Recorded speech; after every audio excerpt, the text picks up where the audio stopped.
Resiliency, comebacks, criticism, and contendership. Those are the things we're going to be discussing on today's episode of Chicago Bears Central. Plus, DJ Moore had a word to sum up this team, and he absolutely nailed it. We got big takeaways from the Chicago Bears win. We're going to talk about this secondary and where it's struggling and where it needs health the most. And an anonymous coach had crazy things to say about Caleb Williams. Yeah, we're going to unpack it all on today's episode of Chicago Bears Central. You are now tuned in to Chicago Bears Central, your number one place for all Chicago Bears news and content.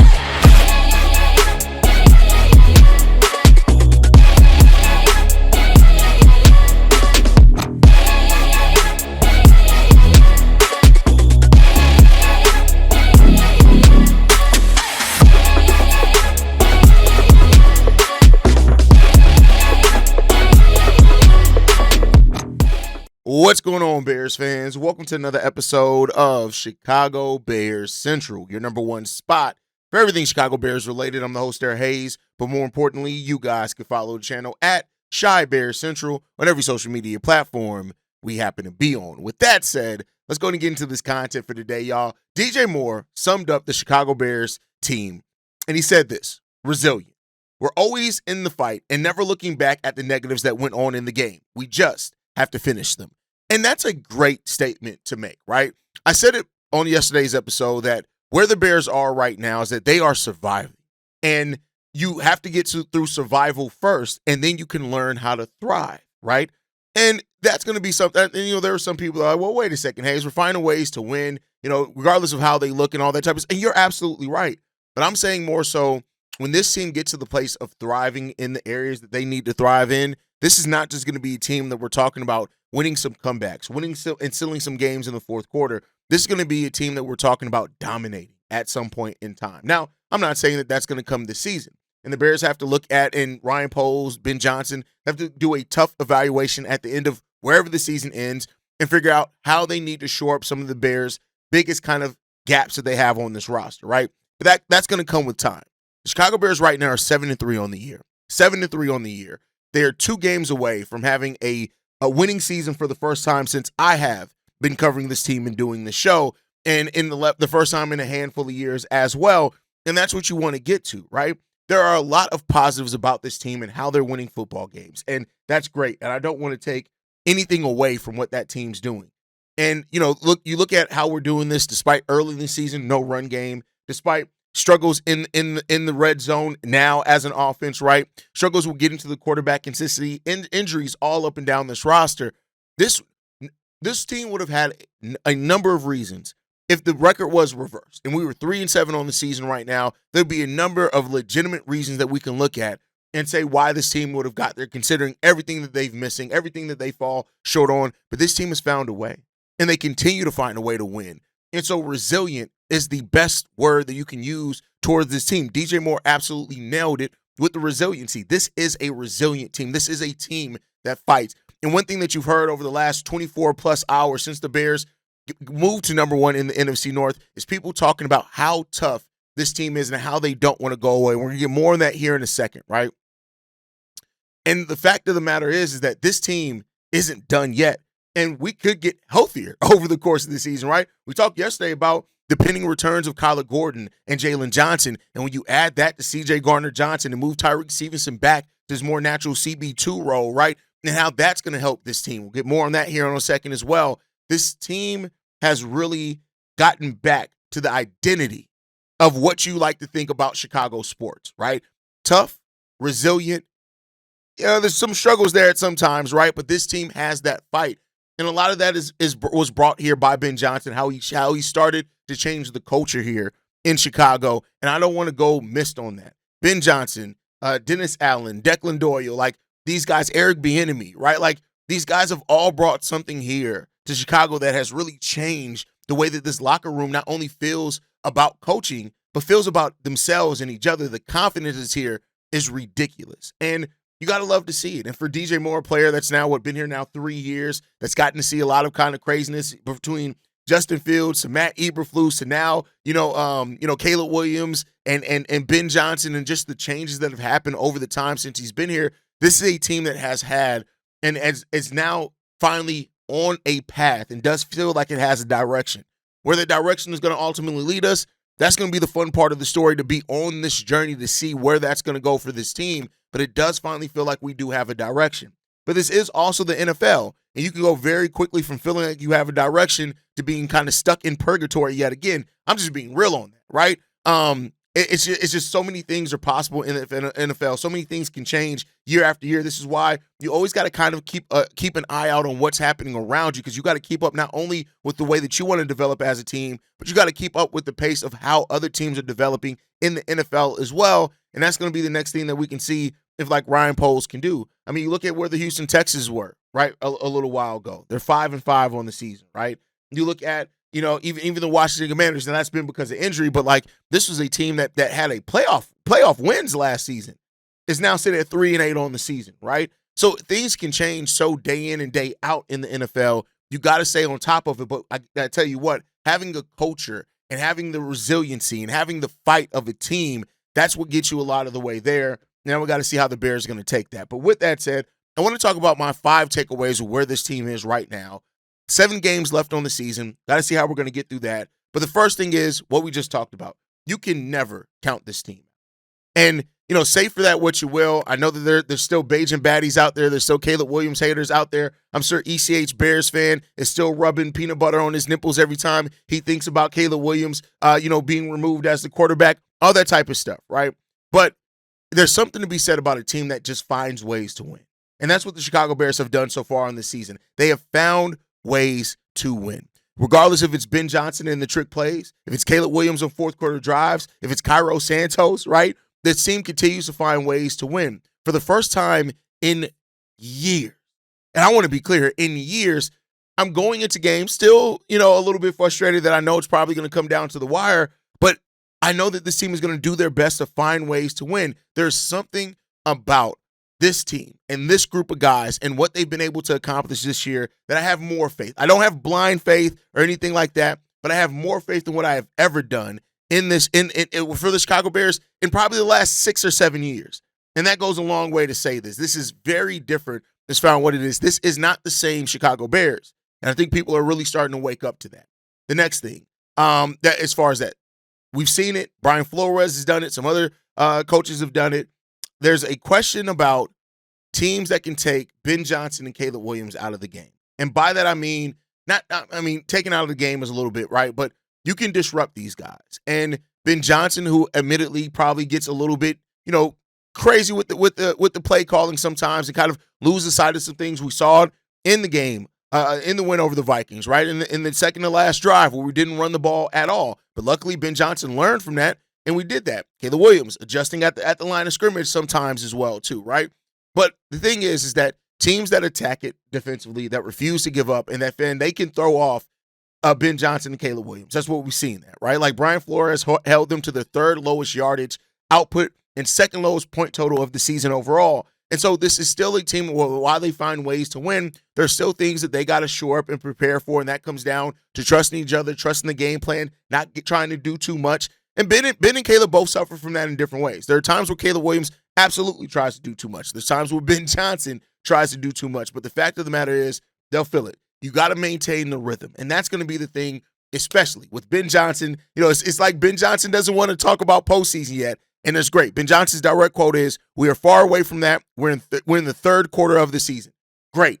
And I love that you have that mindset. Do not. Us as fans, let us get head over heels. Let us get caught up in the prospect of making the postseason. I want this team locked into work.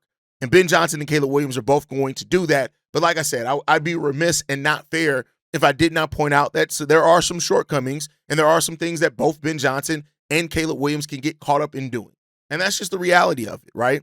And so they'll figure it out. And that goes back to the thing that I said. I do trust that this group will find a way to figure it out. My light goes out. They'll find a way to figure it out. And that's perfectly fine as long as they figure it out, and they will.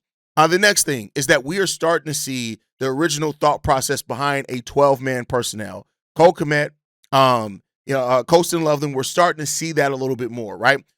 You look at it, what we had. Kmet and Colston Loveland each playing 50-plus snaps on Sunday. Like, that's major to get to that 12-man personnel. That was something that we expected coming into the season. Not necessarily that they're going to use 12-man personnel on every down, but it is something that The Bears, even before Ben Johnson came here, they were trying to find different tight ends to be the tight end two. You now have your two tight ends. Kmet's been used more as a pass blocker and run blocker here on the season. Colston Loveland's come on a little bit more as of late, but now we are starting to see that utilization that we thought we would see early on with the 12-man personnel. And I tell you what, it can get dangerous.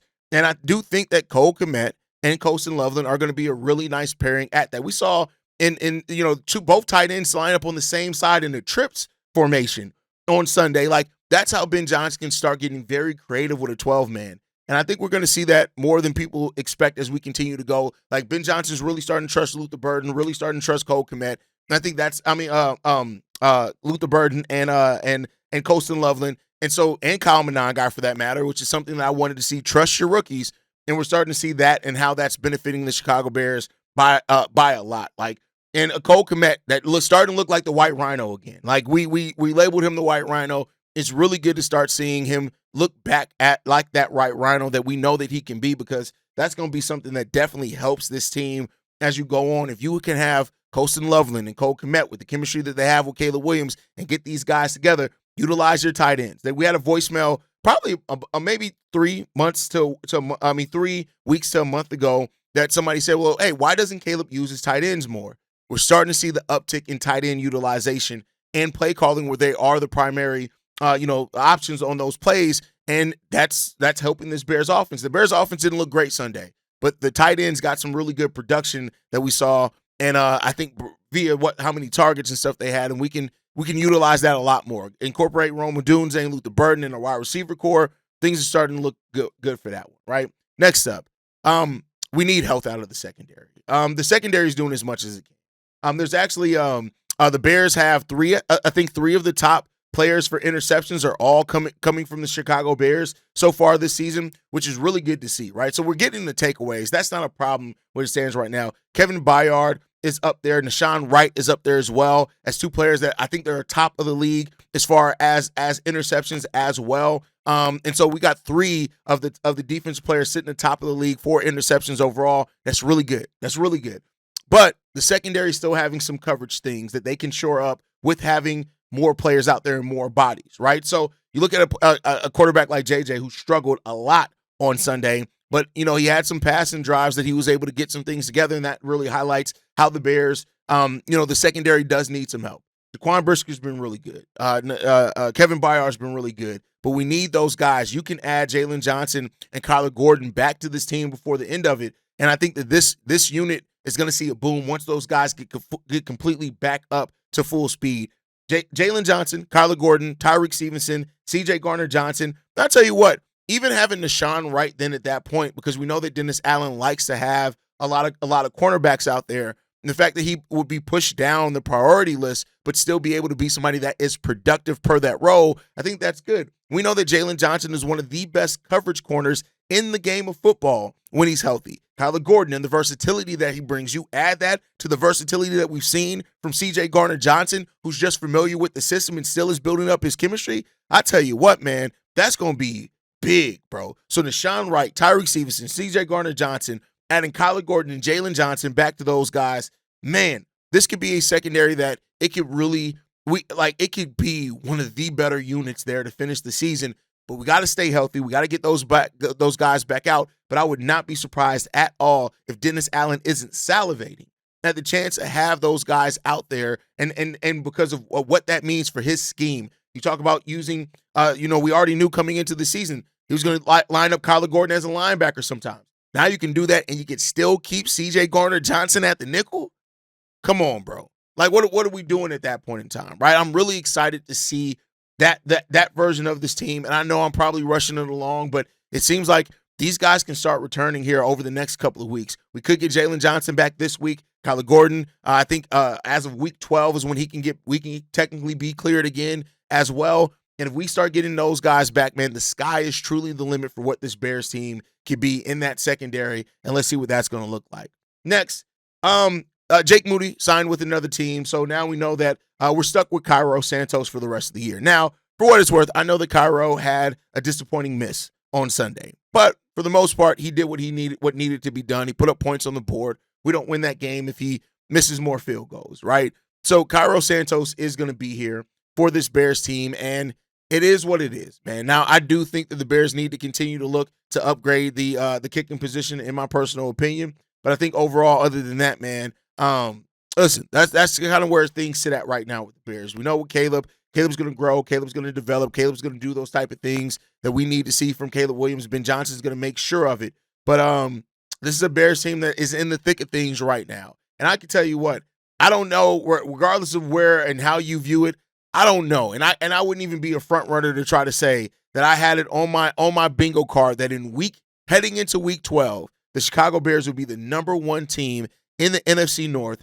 And that's with a game coming up against the Pittsburgh Steelers where Aaron Rodgers apparently is not going to be in, and the Chicago Bears are opening up as favorites.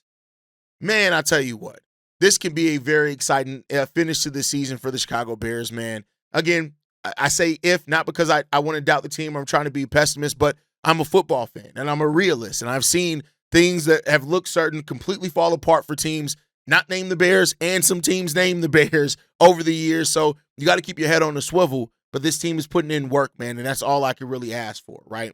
But I want to move from that and all the positivity at the beginning of the show to there was a pick six column, from week 11 written by Mike Sando of The Athletic. And he had some anonymous coaches and their quotes in regards to Ben Johnson and Caleb Williams. One said this: Johnson, 7-3 in his first season as the Chicago's coach, has shown relatively tough love publicly for Caleb Williams, the precocious number one pick he inherited. He challenged Williams' body language in the offseason. When the media asked about an exciting comeback victory over Cincinnati in week 9, Johnson tempered the enthusiasm by noting that playing within the rhythm and timing of the concepts is the goal for his young quarterback, who reportedly resisted coaching under a less empowered staff last season. We already talked about all those rumors. We're not even going to dig into that, right? But then there was also another quote that you already know. People are going to hide behind the fact that it's that it's going to be anonymous, and they're not going to release their name, but saying this: to be honest with you, I think Ben is frustrated with him. Caleb doesn't play on time and doesn't do things that allow the offense to get to the next level that Ben is used to. Ben was able to scheme up max protection things for Jared Goff in Detroit and run guys open. This guy can't do that, so now it's all off-schedule ball, which is uncontrollable for a coach. Now, there's some legitimacy to this, right? Here's what I'll say. Before I eviscerate, we even talked about how Ben Johnson was going to have to adapt to the fact that Caleb Williams isn't always going to be the most technically sound. Ben Johnson's going to have to adapt his system to allow for Caleb Williams to do some more off-script things. And I think that over the last few weeks, we have seen the adaptation that Ben Johnson has made to that, right? But then to say that Ben Johnson is frustrated with him, that Caleb doesn't play on time, that all this type of stuff, it's all the same bullshit rhetoric that we've done, right? Yeah, does Caleb Williams need to do some work in the pocket? Yes, absolutely. I think even the most genuine and honest person will tell you that, right? He needs to become a better pocket passer at some times, and that's perfectly fine. I think that's still going to be an objective as Ben Johnson develops Caleb, is to get him to be more technically sound, right? But let's be clear here. Caleb Williams has been absolutely open and receptive to coaching, and Johnson has said that himself, right? So, even trying to allude to being something else is bullshit on top of that. And yeah, while Ben Johnson doesn't sugarcoat things with Caleb Williams, as he should not do, right? Let's be clear here, man. It's an opposing defensive coach that's quoted as saying this as well, right? And so that already doesn't offer the most definitive take on what Caleb Williams could do. But here's what I'll say. Fuck you.